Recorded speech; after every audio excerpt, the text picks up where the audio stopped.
Well, everybody, welcome to the Double Loop Podcast, your source for everything about fingerprints. While we work on fingerprints, we will also be talking about fingerprints. So I'm Glenn Langenburg. And I'm Eric Ray.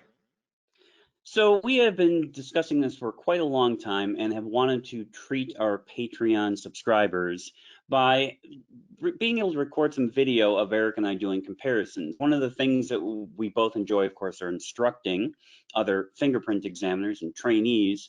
And one of the ways I learn the most are by looking at how other experts interpret the same sort of information I'm looking at.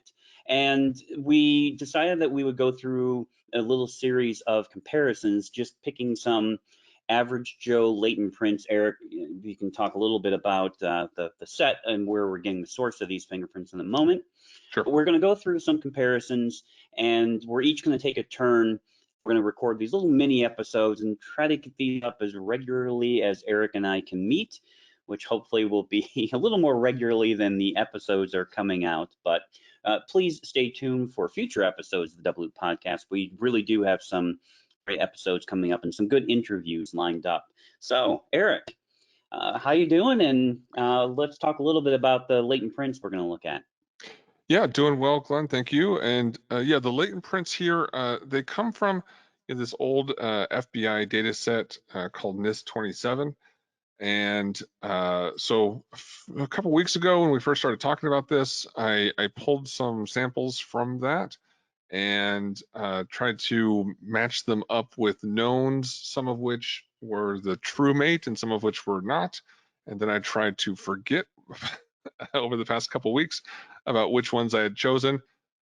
So we've both kind of each taken a look ahead of time at one latent during the presentation. The format we're going to take is the person that starts marking out minutia is the person who hasn't looked at it.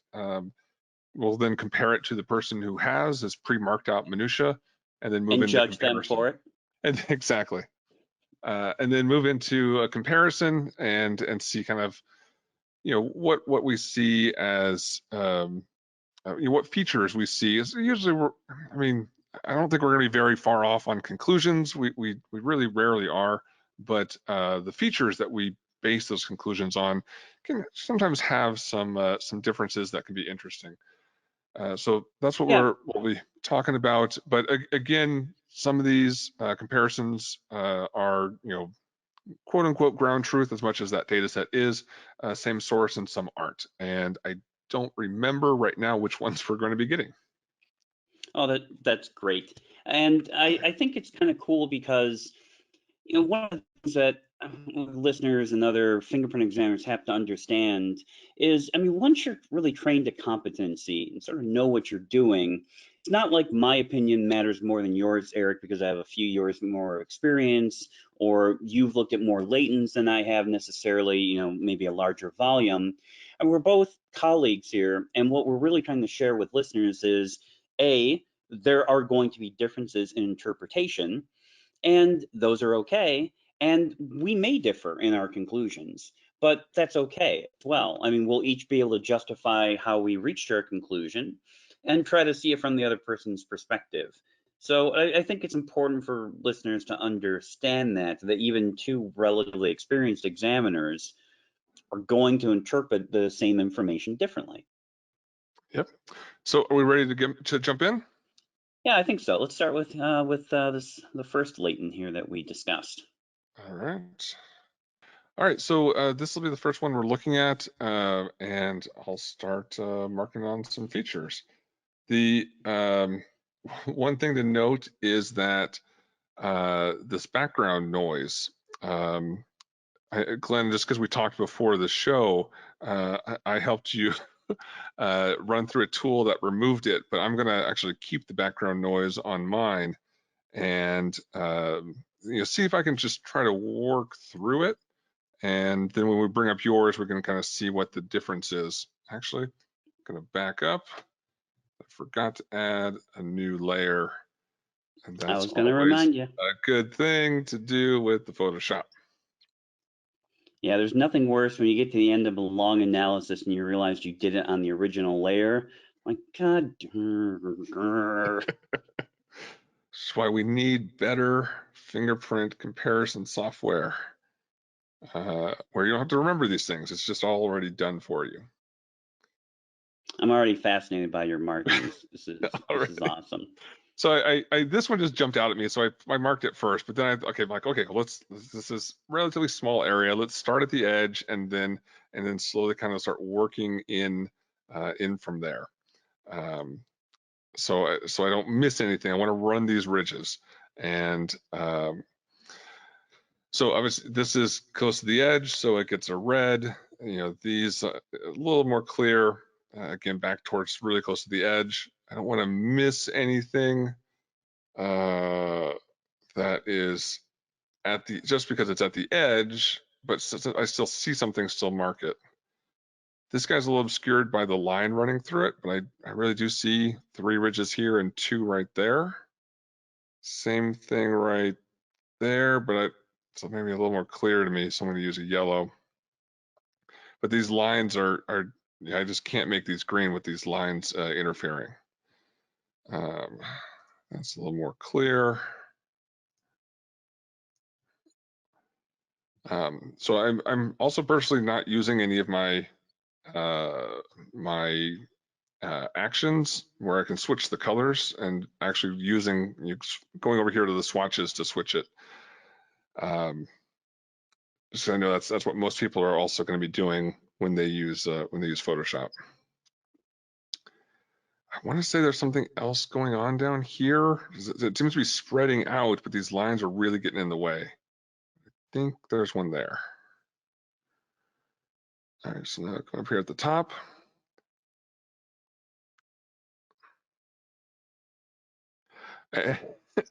It's you know, we talked before the show about whether we should have our cameras on, Glenn, and for this one we decided not to, but I think maybe in the future we should we should record with the cameras on as well, For and the head tilt. mainly because exactly I am doing the head tilt. Yeah, I'm doing it with you, man. Don't worry. Which is, for me, it just seems it's just generally easier to see the features pop out when the ridges are run vertical for me. So which is, Vertical, yeah, for me it's not at least horizontal. at least for this print, that's kind of the way it's working. So right here it's fine, right? Interesting. My head is straight up and down. Here it's a little bit tilted to the left. Here it's way tilted to the left. And then you know, the back and forth thing where it looks like you're boxing with the latent print. All right, so we'll have to talk about this in another podcast episode, but I'm going to make a little mental note. We need to talk about that and discuss a little bit. There's something interesting about what you said. Okay. Well, the tilting or the in and out? The vertical lines Okay, the help you vertical. see better. Interesting. Okay. So I used a lot of red, but there is a lot of interference here. You know what? I'm gonna upgrade this guy. So I'm a Sorry, little. I can't hear the word upgrade and not think of idiocracy. Upgrade with GRAYD.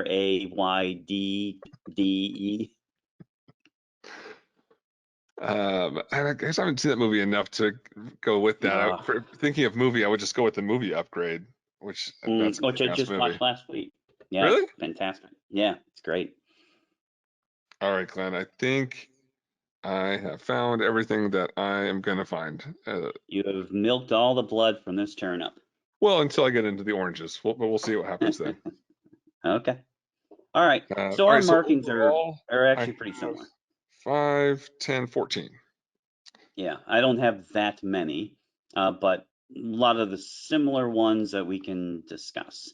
Okay. So, all right, I will take control of the screen and show you what I have marked. If you can kind of remember this, if you're watching this, you can take a screenshot or something right now.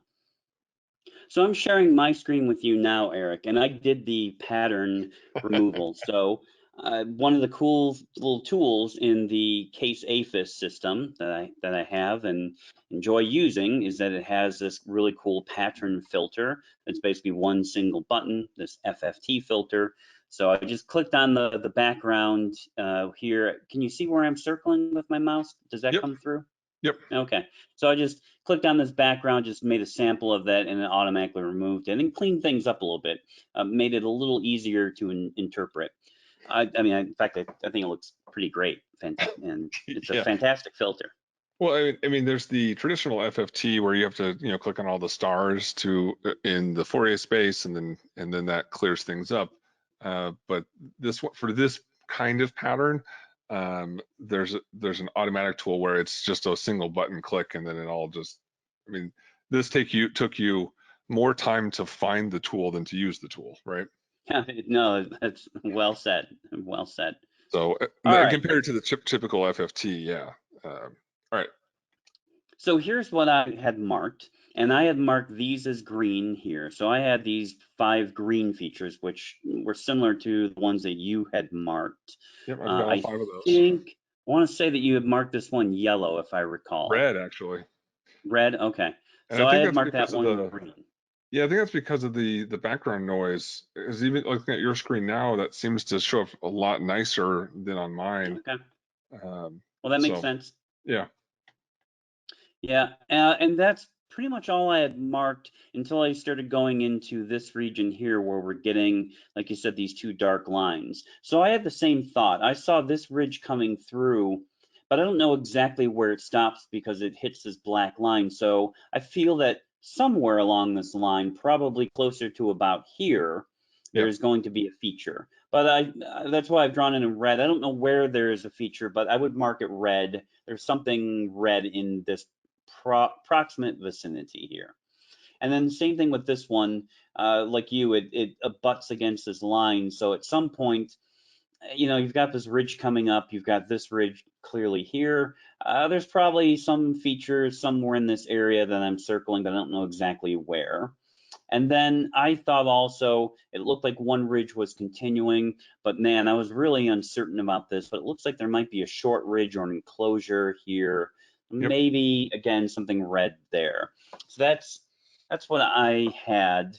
And I think you had a couple of extra things that I did not have. Like you had one more down here that I did not mark. Yeah, And then, let me actually yeah, want to share uh, your screen?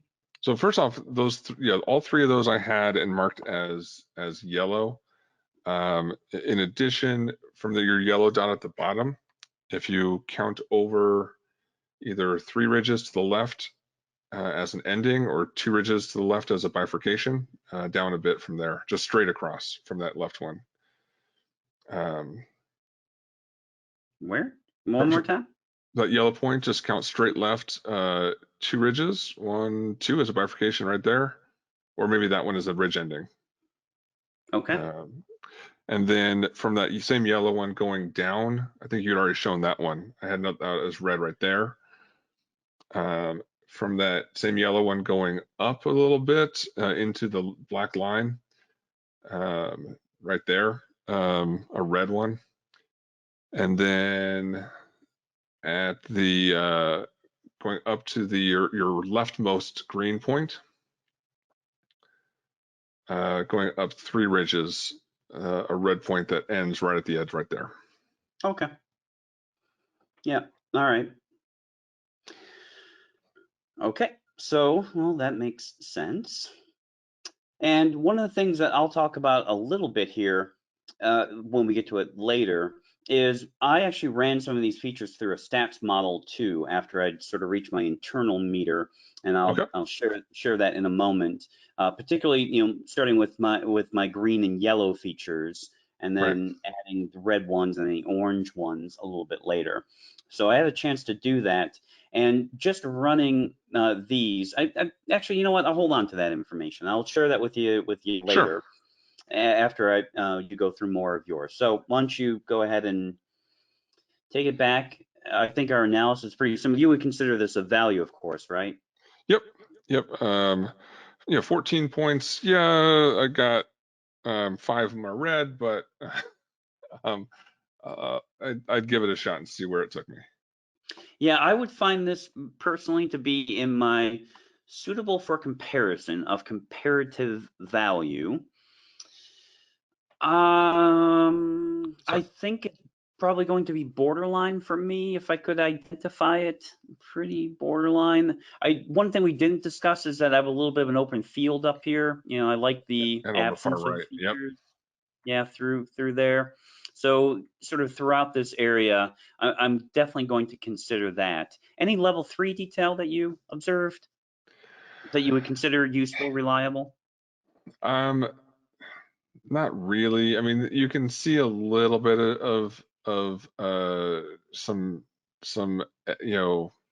edges or cracks in the ridges on the left-hand side as you get closer to the core, Sure. but not really anything to really write home about or document during analysis. Yeah, I'm with you. Yeah.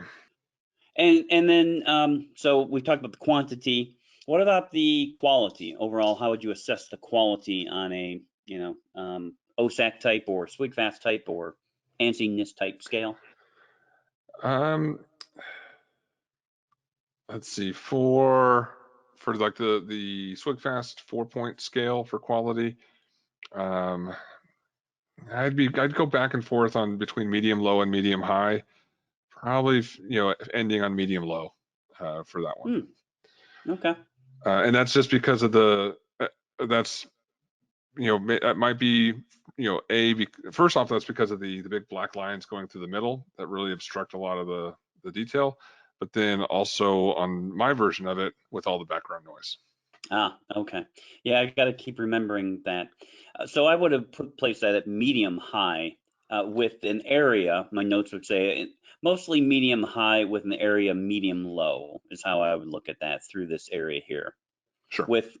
Because like you said, that the background is causing some interpretation here, like estimation of where features might be.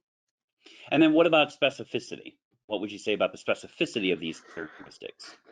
Um, I actually kind of like the specificity. I mean, you've got the opposite facing features right near the core. You've got, well, what I have marked as an enclosure towards the middle right. Um, you know, again, above those 2 top green ones that you have marked, facing opposite directions as well. Um, so it's not really pattern forced and a bit of an open field. So in general, I think the specificity here is pretty good given the quantity that's available. Yeah, for the features that I had marked, the ones I was quite sure about, I had these at moderately high. If the features in red are there, I can go high. I mean, I like to be in sort of my extremely high zone, and there's just a few things about it. There's some things I like and some things that make me go, it's good. It's not great, but it's good. That's why I Right. kind of feel I'm sitting on the margins of this one. Like, well, I can't wait to see what this known looks like, and maybe I can pull some more out. Because, I mean, as is, if I have to go off of these 8 features and maybe a couple of those red, if those red are there, going to be hovering right on the edge. No, and I mean, I totally understand that too. And I think that's even reflected even on mine, even though I have more marked. Like I said, only 3 are green and 5 are red. So out of my Yeah. 14. Okay. So let Oh, me and go. then lastly, complexity. What would you say about complexity? Complex, Yeah, non-complex? yeah, I put this in the complex zone. Just with the this interference running through the center of the print that for a while runs parallel to the ridges. Um, a Arguable where whether you're on medium high or medium low, um, relatively small area. Um, you know, Not an overwhelming lot of green features as well. exactly. Yeah, I'm with you on that. I think it's complex. Okay. All right, let me take back over here. All right, so I've got the known that we're comparing this one against. And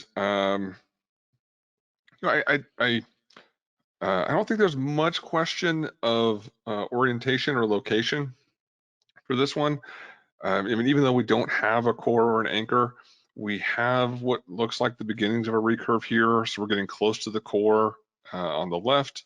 We've got the ridges spreading out here at the bottom. So we have what looks like the beginnings of a delta at the bottom. I mean, so overall, everything's pointing to the upper right side of a finger. And I mean, that's exactly where I'm going to start looking. Any differences there, Glenn? No, I agree. I was going to ask you at one point, would you say that this is excludable to a, I mean, if you're just given a finger, could you reach an exclusion decision? I personally wouldn't. Depending on, but that depends largely on the agency I'd be working in and the protocols that are set up at that agency. But say we're working in an agency where I make the rules, no, I'm not excluding this one. Yeah, I thought that might be your answer. I probably would feel pretty comfortable excluding fingers and palms with it, but it's me. I mean, I feel like you. It's reasonable. I know where this is from, but without perfect core and delta, I don't subscribe to that same. I must have those to to exclude. But I mean, I understand why they're in place and why people Right. believe that. Oh, my eraser is really big. All right, so I'm going to move this red one a bit. And this is like double red. Right? So I'm not sure if this is just tending to go together or actually going together.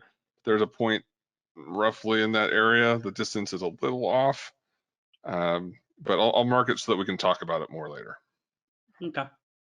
2, 3, 1, 1, 2, 3, 1, 1, 2. So this appears to be more of an ending here, but I'll mark it as a bifurcation to just follow the same marking that's already here. 1, 2, 3, 4, 5, and 6. 1, 2, 3, 4, 5, and 6. How do I have that marked? More of an ending, I guess.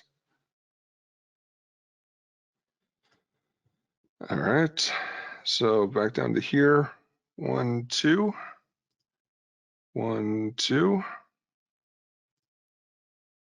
With the other end of the enclosure. 1, 2, 1, 2, 3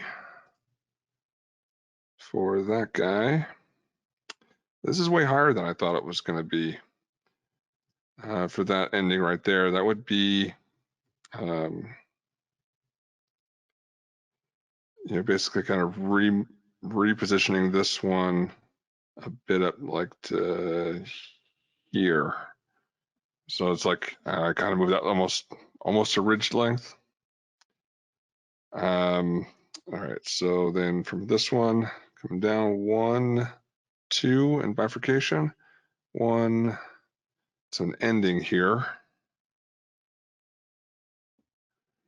So that would be kind of more like off to the left here a bit, right? 1, 2, 1, 2. And then from here, 1, 2, 3, that's that one. Coming down to red is that one. And then up,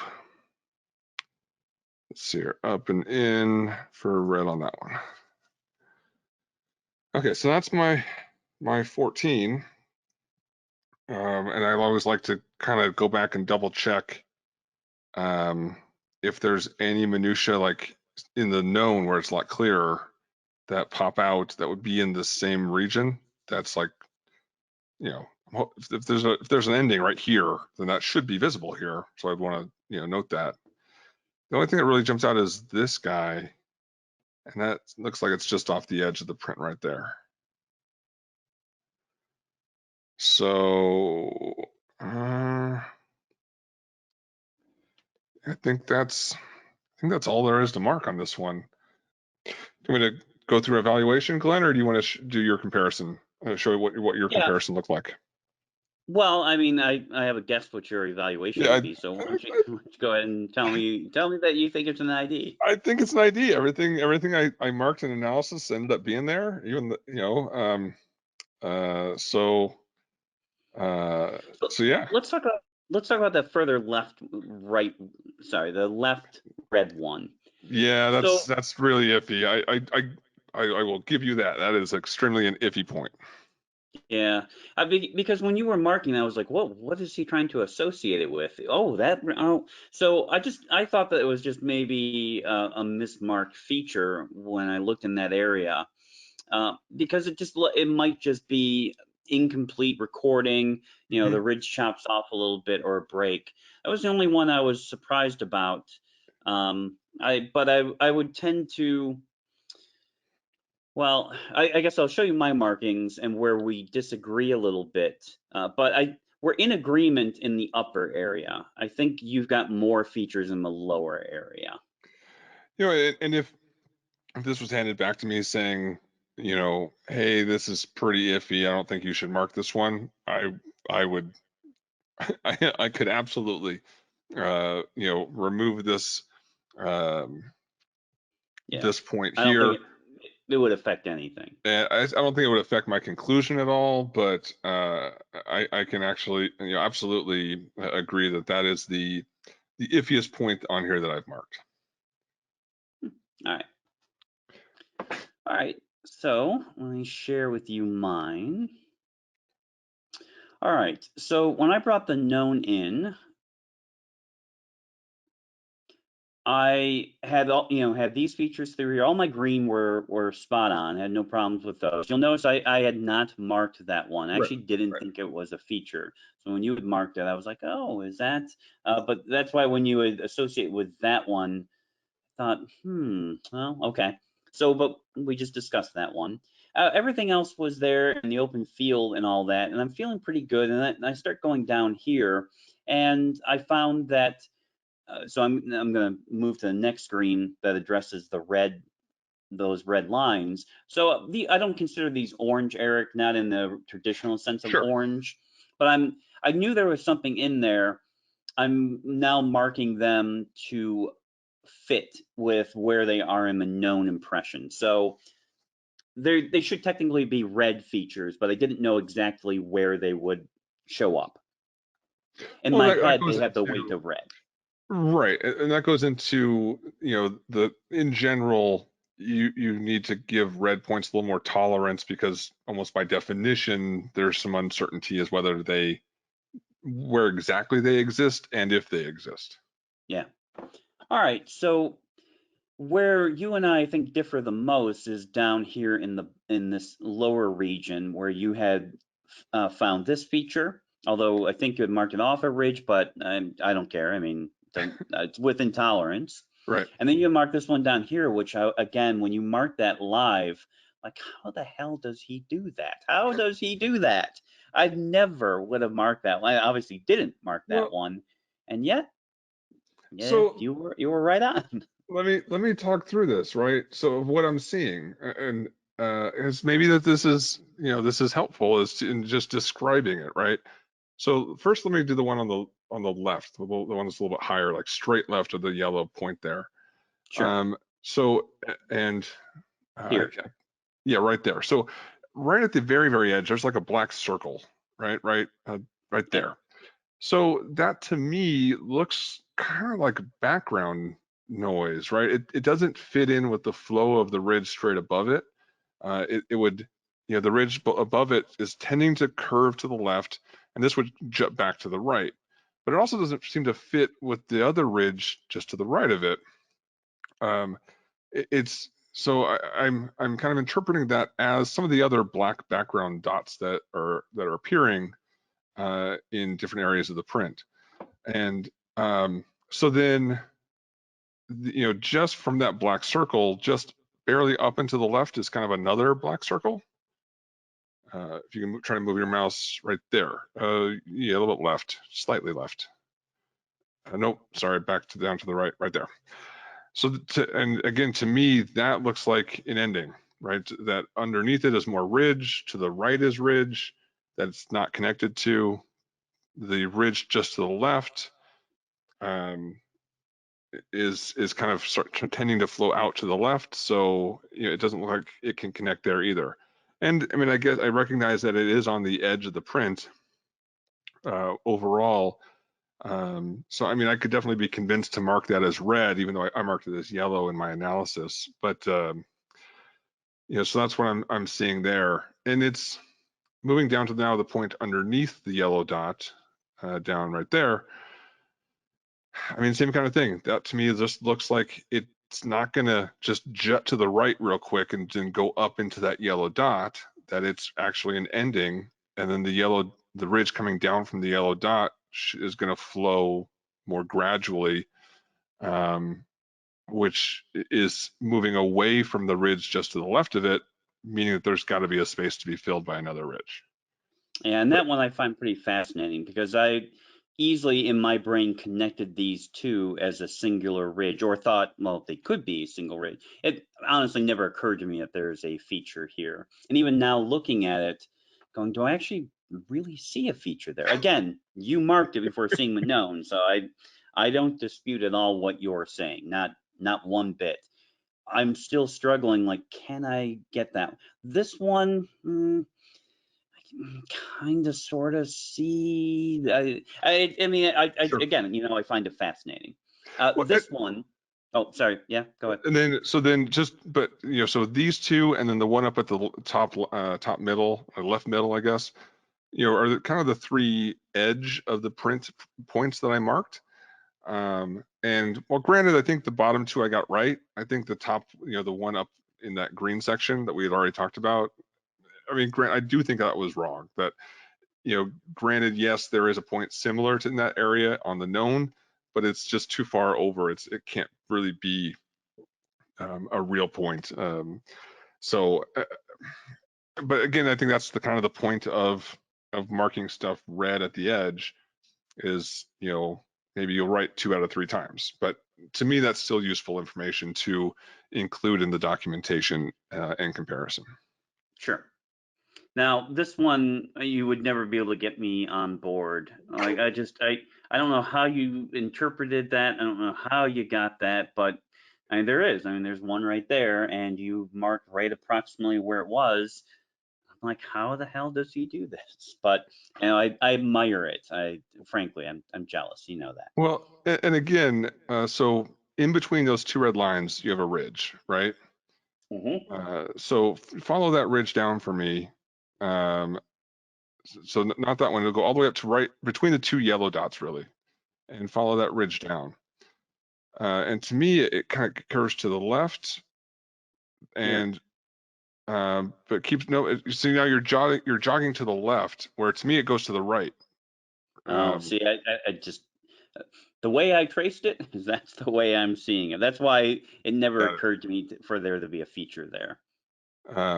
Yeah, to me, I don't know. I just see it spreading out, where that ridge in between the 2 red ones starts jogging out to the right, and then the ridge just just right of the yellow dot at the bottom, as it comes up, it just kind of, runs out of space where all the other ridges filling in. So Yeah. I don't know. I just Yeah. it's hard to Yeah. explain that you just see something. Yes, you do. Yeah, it's great. I love it. So going off of the features that I had, like if I had just had these features, right? So that's how I went through this was these 5 green, 2 yellow, and 3 red-ish. Before you give your answer here, I actually have a question. So your 2 green points on the far left, Yes. the opposite facing ones. So if you start at the bottom one as like a bifurcation, in your latent, you kind of go up and count left 1 ridge to an ending. And in Yeah, your you're known, right. it's almost like you count up and right 1 ridge. No, you're totally right. Yeah, you're right. I am saying that this corresponds, but I didn't adjust it. I should have that's called a positional adjustment in Okay. gyro. So you're absolutely right. I should have positionally adjusted this to right there. You're Okay. 100% correct. Yeah. That's how I saw it in the latent, but it's basically connective ambiguity. Sure. Okay. Just wanted to make Yeah. sure we're on the same page there, because I agree that there's the potential for connective ambiguity with that point. Yep. Yep. Okay. So going off of the features that I have marked, I would honestly be on the fence. I would go to me, just those features, the ones I have marked, I'm right on the fence. I didn't think that I could justify an extremely strong support given the OSAC conclusion scale, what it's supposed to represent, that it's overwhelming support for same source, and that that this would be one of those that pretty much every examiner would agree on or should agree on, that it's just so clear and obvious that it's extremely strong support. Remember, my opinion is that the OSAC scale has increased the weight that we need to assign to an ID. Right. In the past, I would have called this more of a complex marginal borderline, but I'll introduce your features into this in a moment. But based off of these features, kind of right on the threshold. And I guess, come to become comfortable with the new OSAC scale, that when you're on the threshold and you're not quite sure if you should call it or not, then it should just be a strong support. So a couple of things I did was in my casework, I run things through the ULW software and get a quality map. So it was kind of nice to see that it was showing green and blue here, which sort of fit with my overall sense that it was Medium high. high quality. But you'll obviously, it's not accounting for this background information, Yeah. and I ran the filtered image, not the original image that you were working off of Sure. there. So that was kind of nice to see that it fit with that. And it gave me an LQM of 30, which, if a reminder for anyone watching or listening, that I have found both from personal assessments as well as what the original paper from Hicklin et al. Have said, that these are scores that sort of mimic the value of a latent print. Now I've actually expanded that scale a little bit in this region to say when you get a 31 to 40, that's value for identification. When you get 41 or higher, that's a non-complex, straightforward latent print. And this is sort of my approach and how I use these numbers as guidance. And this fell right in that transition between, yeah, it's definitely suitable for comparison, but marginal, right in the value for identification. So again, this number 30 to me is kind of like right on the edge of what you might be thinking for identification. Well, I mean, So it, clearly, yeah, 30 to 31 is.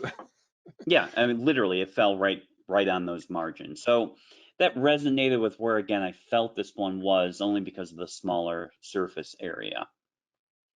Then again, internally, I'm sort of right at that threshold, and then I ran it through the Xena fingerprint stats model based on my original green and yellow, just the green and yellow, and looking at those 7 features, noting that it's this sort of loop or whirl-like pattern, that most of these characteristics are going with that slanted ridge flow. They're pointing downwards. So I know that those aren't highly specific and we're near a delta region. So I wouldn't expect this to be outrageously high for a score. Given these 7 features, I would have estimated about 10 to the 5, 10 to the 6 or so for those 7 features. Ran it through the model, and it's actually exactly what I got, right around 10 to the 5 or so.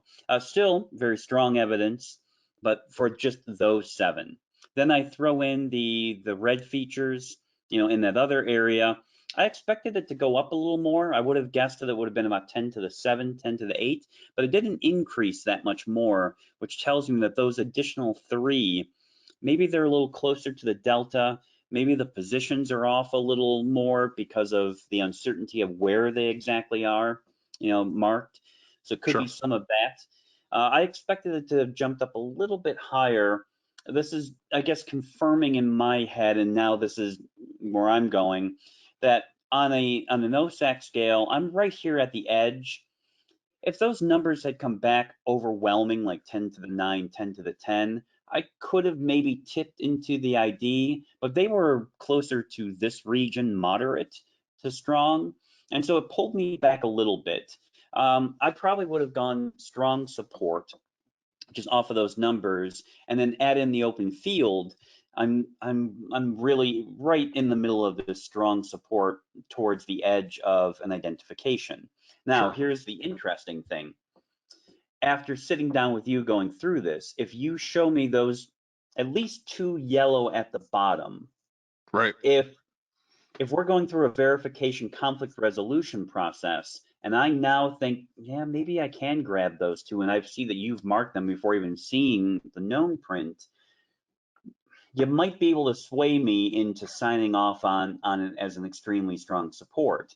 If I had been the first examiner, I probably would have come at you with just a strong support, because I wouldn't have had those ones marked at the bottom. So I guess an internal question of mine is, would you sign off on strong support, or would you want to push me to extremely strong support by showing me the other features that I didn't mark? Um, I'd for this one, I think I'd still push for the extremely strong, right? To go through that conversation, and compare analysis markups, which going in knowing that this is going to be a complex print is then that's important information, because now the verifier knows to this isn't just going to be a, hey, double check that these 50 points match up, but actually record what you're doing throughout your whole process as well. And so then so then we can have this conversation and then see where we weigh out. And I mean, honestly, I think for this one, I'd want to even go to a third person as the tiebreaker, if you weren't convinced by just the one-on-one conflict resolution. So that's actually kind of how I felt too, that I would probably want to bring in a third person, see how they marked it. Yeah. So if they marked those additional features at the bottom, I could at least tell myself, okay, I'm for whatever reason, I didn't interpret it that way. But if someone else had marked them during their analysis as well, then I would probably be willing to go, okay, let's mark them orange. I would mark them orange, and then use those additional features to bump up into the extremely strong support. If the third person coming in marked even fewer features than I had marked, I might go, well, Oh yeah. okay, let's just back off a little and consider strong support on this one. I really am on the fence. I could go either way depending Sure. on the conflict resolution. If a third person came in and the consent the uh, the majority opinion was strong support, I'm not really going to lose sleep over it, right? It's it is it is recognizable and obviously a print relatively pretty near the border of sufficiency based on number of features and quality. So uh, it, that it would for me end up being fine. I'm going to make my case for extremely strong, but if strong is the way that we end up reporting it, that's also going to be just fine. Which is why I also think that this is such a great system to utilize, is because what we're not doing is we're not considering just saying inconclusive. I don't know, can't say anything either way, right? Right. We're which is where we would have been 10 years ago on this one, debating whether or not we say ID or nothing at all. Yeah. And I imagine if we had some sort of quantitative likelihood ratio scale, I mean, because after seeing your additional features, I mean, I'm convinced that this is right around the 10 to the 8, 10 to the 9, and that's really, really powerful evidence. And, my target is always 10 to the 9 for extremely strong support. If the model had really tipped after adding those additional features, now I didn't add those 3 additional yellow ones. Sure. Maybe by adding those 3 additional yellow ones, maybe now I am in 10 to the 9. And so if you could convince me that they're legitimate features to use and the model is giving additional strong support, and now I'm right at that 10 to the 9, plus the open field, which the model would not consider. I might be Exactly. able to justify, all right, we've just kind of hit close enough to 10 to the 9 for me to call this one an identification. So I do think I could be brought to that, especially with a little bit of additional evidence and then rerunning it through the model for those additional features. Well, Glenn, I mean, we kind of, I mean, I kind of picked 4 latents at random, knowing that that we didn't want super easy ones or like impossible ones. We wanted something that would generate discussion. And then, from those 4, we each picked one to start out with, and then we just picked this one to start off with between the 2 that we're recording tonight. But well, hell, we picked a good one to start with. I thought so. Yeah, I was pretty pleased with it. I enjoyed the challenge of it. I enjoyed having to work through that interference and Yeah, sort of use logic of, well, where would this be? Where is this? Where is this feature? I can't see it, but I know there's something here, which to me is a complex task for fingerprint examiners. yeah, absolutely. It does take practice to do the. I see 3 down here and 2 up here, so there's got to be something happening. Yeah. Well, and we'll try to make these images available, right? Do we have a way of doing that so that hopefully the listener has had a chance to also work through this? So if you have a copy of ULW, these images should be included on that disk. So I don't have in front of me which exact number that is, but it, especially looking at the version with all the background noise, it should be pretty easy to find. But yeah, these images are always included as samples on the ULW disks. That would be where I would direct people to look for them. Oh, I guess you could email us too for a copy of the images. They're not very big. Exactly, that's another alternative as well. Oh, did you notice too that they're all 500 PPI, including the latent? Well, yes, these are somewhat aged images, and, and NIST has actually taken these down from being publicly available anymore and has moved on to a new data set. But these have been circulating for so many years on so many disks that it shouldn't be too difficult for people to get to get their own copy of, or even to realize that they actually have their own copy of them somewhere. Yeah, I have to confess, I had to upscale, which I know you're not supposed to do, but I had to take it up to 1,000 just to enter it into the ULW LQ, quality metrics, as well as into the Xena model because it needs to be at 1,000. So, Ah, got it.